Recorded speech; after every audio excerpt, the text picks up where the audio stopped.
我是受尽唾弃的小三，只因我破坏了女明星和总裁的美好爱情，人人喊打，没人知道我与总裁青梅竹马，两小无猜，更没人知道，在最美好的年华，我为他坐牢3年。他爱我，但也让我担尽骂名，受尽委屈，直到我决定离开，他终于失态，凶狠质问我为何不能再等等，等他把女明星公司吞并，等他羽翼彻底丰满，等他把曾经看不进我们的人通通踩在脚下。可我笑笑，平静离开，没有一丝留恋。我等不起了，因为我快死了。大家好，开始今天的分享之前，希望你能给人间烟火点个订阅，我将会分享更多优质的内容。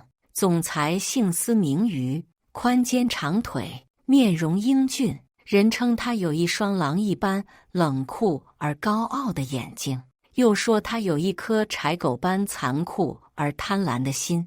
但他现在却在陪我逛商场，很有耐心，身后跟着毕恭毕敬的秘书。我说我要喝加奶加糖的咖啡，思雨点头，跟秘书吩咐说去帮陈小姐买。我盯着思雨，我要你去。秘书战战兢兢，思雨却毫无怨言。等他走远，秘书讨好地说，陈小姐，我从来没见过司总这么温柔过，你可能不知道，公司员工见到他大气都不敢喘，尤其是他生起气来，办公室里1米8几的几个大男人照样被他训哭。我面无表情，看着他的信用卡，问秘书，商场什么最贵？秘书迟疑，奢侈品。我直上2楼，对着漂亮的柜姐说，把这里最贵的包给我拿过来。我全要了。柜姐目瞪口呆，被我这个暴发户般的做派惊到。没办法，我自小就是穷鬼，可能到死也学不会宁娇娇那副名媛白富美的派头。思雨带着咖啡回来，我一把打翻在地，他的裤腿瞬间溅上污渍。秘书倒吸凉气，我却无辜地说，忘了说要冷的。思雨只默默地捡起纸杯，半分脾气都没有。没关系，阿初，我再去给你买。他扫了一眼我堪比小山的购物袋，对秘书说，东西太多，你帮陈小姐拿到房间，别让她累着。我说，怎么，你不跟我回家呀？思雨沉默了一瞬，只说，公司有事情。我看着自己满是老茧的手，嘲讽一笑。我知道他有什么事情，全世界都知道他有什么事情。海威集团的大小姐宁娇娇今日生日，城中派对名流荟萃，人人趋之若鹜。身为宁娇娇未婚夫的思雨，怎么可能缺席？据说他老早就已订好宁小姐最爱的粉色玫瑰，包机空运过来，铺满了海威集团广场。今夜灯光舞台都已就位，他怎可能屈尊降贵的去我的小小公寓吃糠咽菜呢？没错，他是别人的未婚夫，而我是他养的金丝雀。可是明明我才是他从小到大发誓要娶的人。世人都知道，明星宁娇娇人美声甜，虽然演技稀烂，但背景强大。集团大小姐勇闯娱乐圈，在电视前说起自己的爱情经历时绘声绘色。当时在意大利拍戏，人生地不熟，我迷路在小巷，钱包又被抢，正想哭，忽然从拐角处走来一个轮廓英俊的亚洲帅哥，问我，小姐没事吧？宁娇娇双手捧脸，一脸天真。非常巧，当时思雨正在海外旅游，偶遇上迷路的我们一见钟情。众人配合地发出羡慕的声音，纷纷赞道思雨真是优秀又绅士，怪不得抱得美人归。我嗤笑出声，宁娇娇真是个戏精，思雨连护照都懒办，哪里来的意大利偶遇？宁娇娇最懂大众喜好，极擅长编故事，还有什么比富家小姐偶遇海归总裁更贴合她那不谙世事的白富美形象呢？我却见过她第二张脸，在思瑜为我开的花店里。她来了，我小小的花店开在城市里一个小小的角落，低调安静，生意一般，但能养活我自己。宁娇娇坐着家常宾利，巨大的墨镜遮住她巴掌小脸，她捂着鼻子，满脸嫌弃地踏进我满是花瓣树枝的小店里。你就是思瑜那个死缠烂打的初恋女友。我停下手里的工作，看着她，我知道你。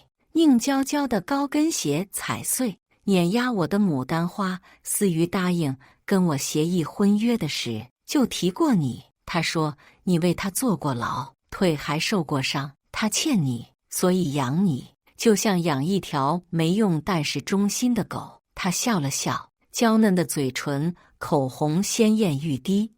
我不爱思瑜，跟她结婚是看她能帮我在家族里抢权争利。虽然我跟她约好互不干涉，但是接触久了，忽然就不爽。我挑中的男人身边居然还有只赶不走的苍蝇。他一字一顿：陈初，你见不见？你知道我们的关系进展到哪一步了吗？我手一颤，玫瑰的花刺把指尖扎出一道血珠。我当然知道，我与思瑜青梅竹马。他不必开口，我便知道他想要说的话。他微微皱眉，我已觉察他说不出口的秘密。那天他身上有别人的香水味，白色衬衣，领口的扣子却扣错位置。我不动声色，却待在洗衣机前，看着微不可见的口红印子，心痛如绞，几乎不能呼吸。思瑜终于赶来，他一把拽过宁娇娇的手腕，声音冷若冰霜：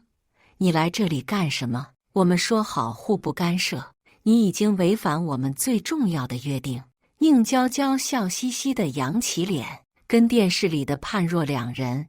我后悔了，忽然觉得你当老公也不错。宁娇娇走之前，朝我甩下一句话：咱们试试，你们的情谊真的能够千金不换吗？思瑜皱眉，他不顾宁娇娇还没走远，拭去我的泪水，把我拥入怀中。我如一只落雁，清晰地看到了我注定下坠的命运。迎接我的是没有底的深渊。思瑜紧紧地拥抱我，我在胸口听到他闷如擂鼓的心跳。他沉声说：阿初，你信我，请你不要离开我。我知道那一刻他是真心的，但是真心瞬息万变。来花店打工的大学生经常叽叽喳喳地羡慕我：阿初姐姐，你男朋友真的又帅又有钱。我从没看过那么好看又温柔的男人。他给你拎包系鞋带，还给你包下整间餐厅，给你放烟火。阿初姐姐，你是怎么找到这么优秀的男人的？快教教我。涉世未深的大学生眼睛亮亮的等我回答。我看着他，笑得凄凉。你知道怎么把爱情保鲜吗？什么呀？他天真的声音像一把刀，只记住最爱他的那一瞬间，冷冻起来，然后从此以后不听不看不想不念，像把脑袋埋在沙子里的鸵鸟，也像抹去五感的幽灵。我在学习一门把情绪戒掉的功课，也在练习隔日把记忆清空的本领。我一向聪明，学东西很快，脑子从此多了一项记忆清空术。我常常记不清思瑜上周来了几次，也记不清他通常几点回家。有时候屋子里多出一个人，我还会吓一跳。他每次来我这里都会带礼物，比如巧克力。最近的记忆常忘记，往事却总是清晰无比。我忽然问他：你还记不记得我们小时候买不起巧克力的事情？随着年岁渐长，思瑜越来越深沉，他正在脱下手腕上名贵的腕表，听闻却微微一笑：记得，你骗我巧克力过敏。是啦，那时候我们真的很穷。思雨大学的时候开始创业，压力大的时候把巧克力当饭吃。我们穷得几乎破产，哪有钱买甜食？我骗他说我过敏，他真的信了，认真问我，那他每次亲我的时候需要提前漱口吗？我笑着说不用，他便栖身过来，我便尝到了带着甜香的杏仁味，浓郁而美味，而不是现在他的身上缠绕着的馥郁玫瑰的女人香水。网上的访谈里，宁娇娇说，我只用玫瑰香水，因为我就是一朵玫瑰。我的心脏忽然绞痛，却听到思雨摸着我的头发，她疑惑的声音在我耳边响起来，阿初，你上次月是什么来的？我呆呆地回答，我忘了。她的手停下了动作，思雨声音隐忍，带着愧疚，阿初，公司现在正在上市审查最重要阶段，我不能出纰漏。我听见自己没有情绪的声音在说，明天我去医院检查，你不要担心，我会处理。那个晚上，思雨附在我的耳边，声音缠绵又痛苦，阿初，阿初，阿初，请你不要离开我。然而第二天却没能顺利去医院。就在昨晚，女星宁娇娇未婚夫出轨的新闻登上了热搜第一。宁娇娇的微博上立刻发出一条落泪的视频，她哭得梨花带雨。她对着视频说，我真的很爱他，我相信其中一定是误会。粉丝都在痛恨她的恋爱脑，却也心疼至极。很多路人跳出来共情，我刚刚被劈腿时也干过这种蠢事，希望娇娇早日度过情劫。那个知三当三的贱女人，去死去死去死吧！我就是那个贱女人。我的照片被全网扒得铺天盖地，连履历也都一并翻出来，包括我曾因为财务造假骗取银行贷款而坐牢3年的丑事。思雨的脸色从来没有如今年这么铁青过。她拉开窗帘，楼底下已被媒体包围。他打电话给宁娇娇，你什么意思？宁娇娇很傲慢，公司正在上市审核期，我劝你现在立刻和那个女人分手，和我订婚，而且这一次我要你公司50%的股权。思雨冷冷一笑，你做梦吧。宁娇娇又开始服软，撒娇道，思雨，我是真的喜欢你，我从来没有这么喜欢过一个人，你和那个女人分手我就不闹了，不然咱俩鱼死网破。思雨一个字一个字地说，不可能。我蜷缩在角落里，看着手机疯狂涌出来的谩骂信息。思雨穿上西装走了，她说要去处理公司的事情。我拉住她，求她别走，别把我丢在这里，我很害怕。可是她还是走了。他消失了1个礼拜，1周之后，媒体开始多角度分析那些照片是错位摆拍。宁娇娇也重新挂起笑脸，光明正大的求祝福说，下个月是他们的订婚宴。我戴着口罩，拿着12周的怀孕报告单，还有一张确诊了阿尔兹海默症的诊断书。医生说，按照我脑部的病变情况，我还有3到5年，只不过这种不可逆的疾病到最后我会完全无法照顾自己。医生问我，陈小姐，你有家人吗？我呆呆地摇头。医生摘下口罩，他有一张悲悯而温情的脸。他说，陈小姐，我建议你不要留下这个婴儿，我可以介绍你去专门的疗养院。雨下得很大，我撑着伞来到了花店。这里已经被宁娇娇的粉丝砸得一塌糊涂，这边的一砖一瓦都是我亲自搭建的。我看着裸露在外的断壁残垣，好像我的残破不堪的命运，这如何让我不恨？我从来没来过思雨公司，尽管我是这个公司最大的股东。思雨心甘情愿地把股份让渡给我。当年是我在公司走投无路时，用一份虚假的财务报表拿到了银行贷款。在公司缓过来之后，我自首，判刑3年。出狱后，思雨把股份双手奉上，也同时告诉我，他答应了海威集团大小街的商业联姻。我当然不同意。思雨在我楼下不吃不喝站了3天3夜。我说：“你给我钱，让我走吧。”思雨说：“不。”我说：“我没办法忍受和别人分享一个恋人，我什么都不要了，我们分手吧。”思雨说：“不。”我说：“为什么你爱我，却还要这么伤害我？可不可以放我自由？”思雨说：“不，我绝望。”我说：“你是不是恨我？为什么要折磨我？”思雨的嘴唇早已因为脱水而干燥，她英俊的脸庞瘦得凹陷，像一只饥肠辘辘的野兽。可是她的眼睛却亮如鬼火。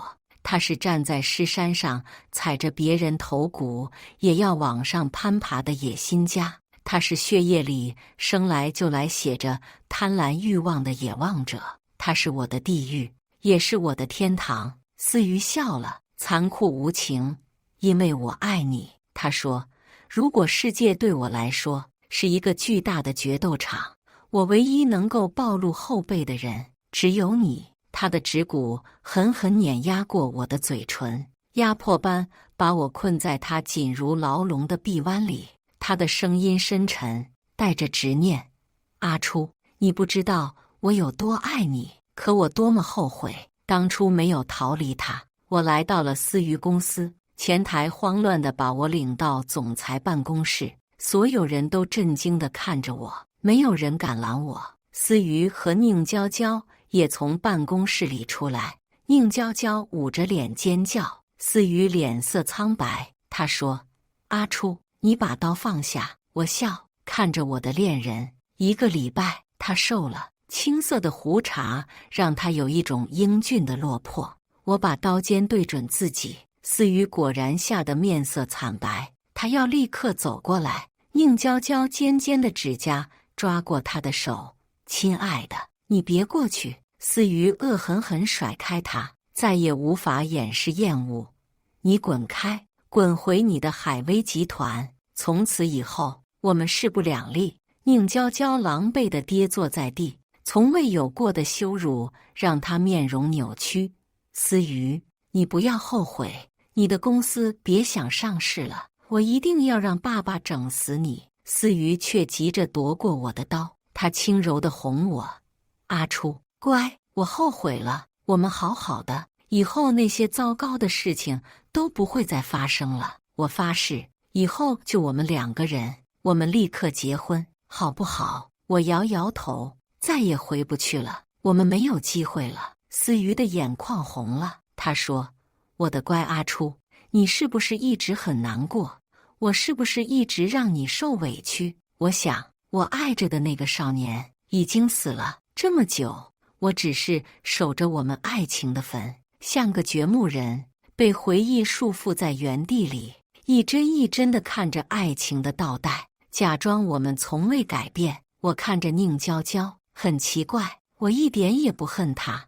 我甚至看着她说：“你知道，我一点都不在乎你。就算现在的宁娇娇消失了，也会出现下一个王娇娇、李娇娇。”宁娇娇的眼里浮现一层愤恨。我说：“这一场游戏里，从来都只是关于我和思雨2个人。是的，从来就是我和思雨2个人的事情。”我把刀把递到思雨手上，然后我看着他的眼睛，握着他的手，把刀尖捅向他的腹部。思雨只是闷哼一声，没有任何挣扎。在周围人的惊呼声中，他甚至还苍白着脸跟秘书说：“去把监控删掉，谁也不许透露出去。”在他倒地之前，我在他耳边说：“你欠我的，你还了。我走了，别来找我。”他冷冷地吐出一个字：“不。”我笑了，这次我决心已定。有时候我会想，我们到底是怎么走到这一步的？似乎自我出生有记忆以来，他就已经出现在我身边。福利院的冬天又冰又冷，被子不够分，他明明还是个小孩子，就敢跟比他高一个头的孩子打架，不要命一样，被摔到地里，又爬起来，被拖到墙角。我哭着去找院长，等我们赶过来，他已经骑在别人身上，鼻青脸肿地返奏回去了。他从来没有因为打架哭过一次，倒是我看着那些触目惊心的伤口，哽咽不止。他会抱着被子，掀开一角说：“阿初，进来吧，这样就不会感冒了。”思雨说：“我们不能生病，在福利院生病是没钱去医院的。”他一向是聪明的，他逼我学习，逼我在每次有人来领养孩子的时候，衣服要最干净，神情要最可怜。他逼我笑，他说：“阿初，你不像我长得冷，笑起来不好看，你笑起来那么温柔，这是武器，你会离开这里的。”果真有一对和善的夫妇要把我领走，他们说他们家有一台巨大的钢琴，在阳光和煦的房间里，我可以弹钢琴，可以有公主裙，可以有洋娃娃，还可以养一只小狗或者小猫，甚至还有吃不完的甜点和零食。我走的时候，一步三回头，不见他来送我。在即将离开大门的一刹那，他终于出现，一个脏兮兮的小孩子，瘦骨嶙峋，倔强要强，明明看着要哭了，却冲我凶巴巴的笑。隔得远，我听不到他声音，只看到他口型一张一合，是在喊我的名字：“阿初。”我甩开那对夫妻的手，一路跑回去。他张开手，我扑进去，嚎啕大哭，谁也不忍心分开我们。从此我们形影不离。我说：“思雨，我当你妹妹吧。”他不耐烦，吼我去看书。谁要你当你哥哥？我委屈，但也听话，认真读书。他明明穿着最破的衣服，用着最破的书包，上着最破的学校，考试却总是永远的第一名。他明明穷困潦倒，神情却永远高傲得像个王子。谁都知道这里困不住他。他从来不说自己渴望出人头地的野望，却会偶尔沉默着，看着同龄花枝招展的女孩时问我：“阿初，你羡慕吗？”我摇摇头，他却攥紧拳头，冷冷地发誓：“你将来会什么都有的，谁都不能看不起你。我会让你物质不缺，衣食无忧。”我根本不在乎，只担忧地看着成绩单，生怕考不上跟他一样的大学。他的成绩太好了，我只想和他在一起。年少时，我不想当他恋人，因为恋人可能会分开，可是妹妹却永远是家人，一辈子不离不弃。他嗤笑，不置可否，也不动声色。在考上大学之后，果然身边有一堆女生开始喜欢他。听说我是他妹妹，对我嘘寒问暖。他问我，这个女生漂亮，那个女生聪明，还有一个很富有。他说：“妹妹，我听你的，你让我选谁，我就选谁。”我却很难受。他看着我，很嚣张。他说：“阿初，你还敢把我让给别人？”我看着这个和我长大的少年，他那么英俊，又那么自负，我很费劲的才跟上的脚步。我害怕有一天他会走远到我够不到的地方。还没开始，我已经害怕失去他，可是我又那么爱他，很贪婪的爱他。他挑挑眉，张开怀抱，那一瞬间，我觉得他像捕蝇草，散发着诱人又致命的香气。我忍不住扑进他怀里，像飞蛾扑火，自投罗网。我们像两只在水里相依为命的鱼，一刻不停的亲热，深深的沉迷在唯有对方的世界里。当然也会吵架，就像上牙齿碰下牙齿，上嘴唇咬下嘴唇。一对在孤岛里只看见彼此的两个人，在争吵却也走不远，回过头就又忘乎所以的相爱。或许命运的注脚写在某个我早已忘记的夜里。我沉沉睡去，他却沉默地坐在床边，看着窗外，满腹心事。朦胧间，我醒来，他清晰的脊骨孤零零地凸出来，如他叛逆的命格。他终于吐出真心，他说：“阿初，我想出人头地。”我懵懂的点头。他说：“你要记得，我爱你，无论发生什么，我都永远爱你。”是的，我的恋人，自小聪慧，在他一无所有的时候，他便已经能够预见日后我们面目全非的命运。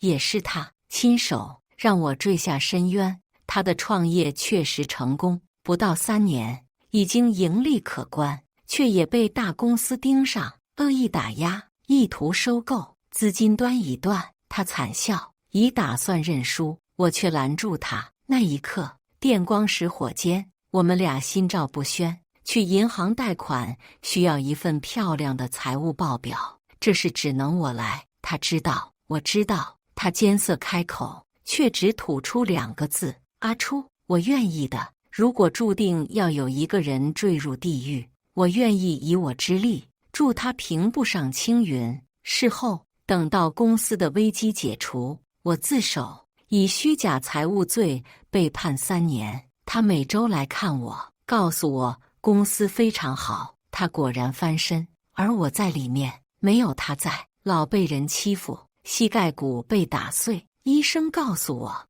不可再激烈运动，如果骨头再断，筋就接不上了。我第一次看到思雨哭，她一直那么骄傲，小时候被人欺负得那么惨，也从没看到她掉过半滴眼泪。可是她现在却哭着对我说：“阿初，对不起，阿初，对不起。”我却笑着，她几乎是我的精神支柱。每一次我觉得快要撑不下去的时候，我总会念着她的名字，祈求时间快一点。我对她说，也对自己说，没关系，你等我出来，我们马上就能过好日子了。我不知道，她那时候已经决定和宁娇娇商业联姻。或许命运从未垂青过我，我曾向神明祈求，放过天地间我们这一对小小恋人。没想到神明轻轻闭眼，不忍细看，因为先说背叛的是他。我躲到了一个很偏僻的地方，只用现金，手机号已注销，深居简出，日子简单又单调，好像过去的事情都与我无关。肚子渐渐变大，我有时候会感觉到宝宝的小手划过我的肚皮，这个时候，我的内心会涌起一股强烈的喜悦。好几次，我走到医院，我想我没办法照顾宝宝，陪他长大，但每一次在即将躺上手术台前，我都会落荒而逃。我看着自己的银行存折，这么些年，思雨给我的分红已经是一笔可观数字。即使我不在，让宝宝平安长大，看起来也不是问题。但我还是偷偷给福利院的院长打了电话，他很平静，似乎见多了曲折和故事。他宽恕了我的自私，并且答应我死后会帮我通知思雨，让他领回孩子。我松一口气。院长轻轻说：“你知道吗？思雨很不好，他在疯狂找你。”我从未见过他那么绝望的样子。我想了想，我说：“我知道，可是我只想要平静，我想离爱与恨远一点，安安静静的吃药，陪我的孩子久一点。”几个月后，我的孩子咕咕坠地，护士抱着他，很开心地告诉我，是一个健康的男婴，长得很好看，有一双很像我的温柔眼睛。我很开心。我的病发展得不快也不慢，请了一个年轻的住家保姆帮我一起孩子。和我熟悉之后，他经常吐槽，从来没见过像我记性这么差的人。家里贴满了小纸条，比如说几号是宝宝去医院的日子，几号是我去复诊的日子，几号交保险，几号交房租。宝宝1岁的时候，我站在提款机前，忽然忘了密码，还好我有记在手机上。我发现宝宝笑起来很像我，不笑的时候很像思雨。住家小姐姐很喜欢我的宝贝。有一次，她看着电视上出现思雨，忽然对我说：“哎，我发现念念很像这个商业老总哎。”我仔仔细细地看着电视上还是那么英俊的思瑜，他没有和宁娇娇订婚，在和海威集团撕破脸之后，他沉寂了一段时间，后来又重新翻身，公司最后在香港成功上市，他一直单身。采访里，他是商业新贵。他说他一直在找他的初恋女友，他终于出人头地。宝宝吐了吐舌头，我的吸引力顿时被吸走，开始笑着抱着唤他的小名念念。陈念念2岁的时候，我开始在身上挂牌，因为有时候我会找不到自己家在哪里，猛然回神过来时，我会搞不懂自己为何出现在这里。于是我提前找了疗养院，已经开始平静地准备后事。陈念念3岁的时候，我有一天忽然来到了我和思瑜的大学，我记着自己要去上课，等充满疑惑的保安拦住我，我才猛然想起来自己已经毕业了。我想我已经时日不多，我忘了是哪一天。我坐在思瑜的公司楼下，前台小姐不停地向我解释，她说没有预约，不能见董事长。我疑惑地说，我是这家公司的财务，而且思瑜什么时候成董事长了？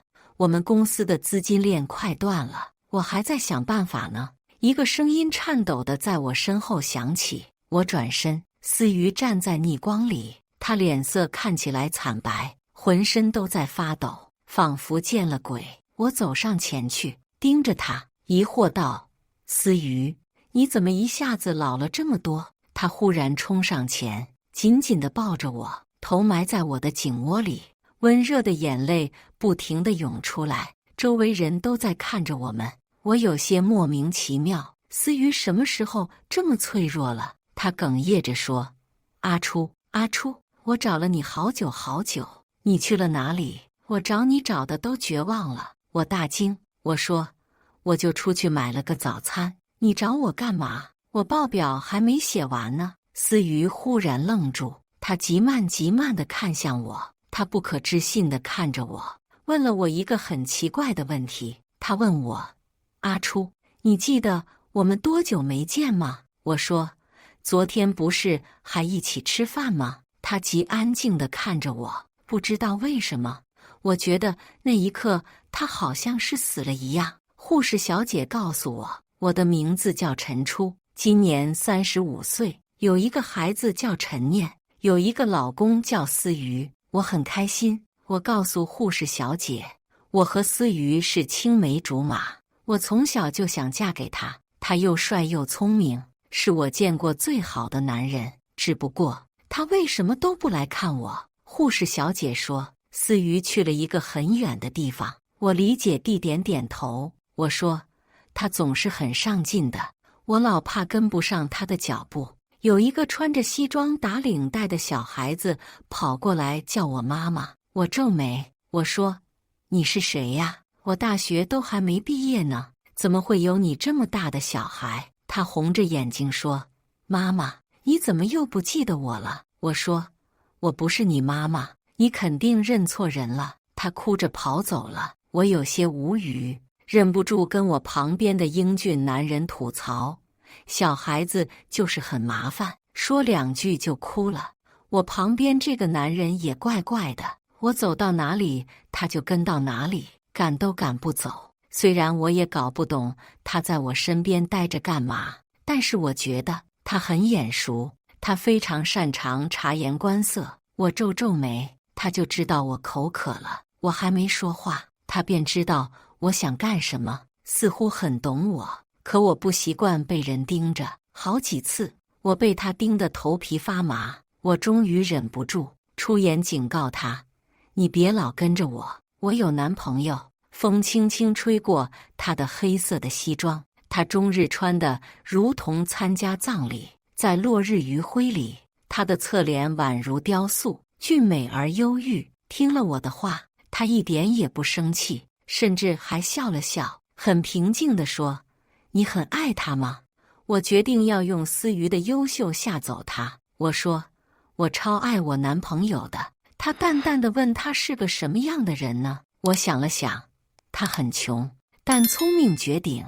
他看着很冷酷，但其实私底下超爱甜食。他在其他人眼里呀，是个一无所有但心比天高的穷小子。但你知道吗？我一直相信他总有一天会出人头地。他沉默了好久，久到我以为他不会说话了。他忽然开口：我有一个妻子，她和我青梅竹马，我们俩是孤儿，从小就经常被欺负。我喜欢她，于是我发誓，我长大了一定要娶她，绝不让她受一点点委屈。我看她穿着打扮，一派富贵风流，好奇道：你后来做到了吗？她看着我，没有，她离开我了。我想我永远失去她了。我叹息，这世界不如意之十有八九。她笑笑，只说失去她之后，我才忽然知道，原来真的会有人一夜白头。我盯着她英俊的脸，花白的头发，不知道说什么。她又说：你知道吗？我觉得最痛苦的是，当你想说抱歉的时候，发现道歉对那个人来说已经没有了意义。当你想说你真的很爱他的时候，那个人却再也听不懂了。太阳下山了，护士小姐姐把我推回房间了。我乖乖回房间。忽然，我似乎想起了什么，回头看到她静静地站在原地注视着我，似乎要看到天荒地老。我似乎想起了她的名字，但我转瞬就忘了。我问护士小姐：那个人是谁呀？护士小姐已经习惯了我的一日三问，她耐心地说：你叫陈初，今年35岁，你有一个孩子叫陈念，刚刚那个人是你老公，他叫思瑜。我很开心，我告诉护士小姐姐，我和思瑜青梅竹马，我从小就想嫁给他，我很爱他，但我转瞬就忘了。以上就是今天分享的故事。大家有什么想说的、想吐槽的，欢迎在下方评论交流。也更希望能给人间烟火点个订阅，我将会分享更多优质的故事内容。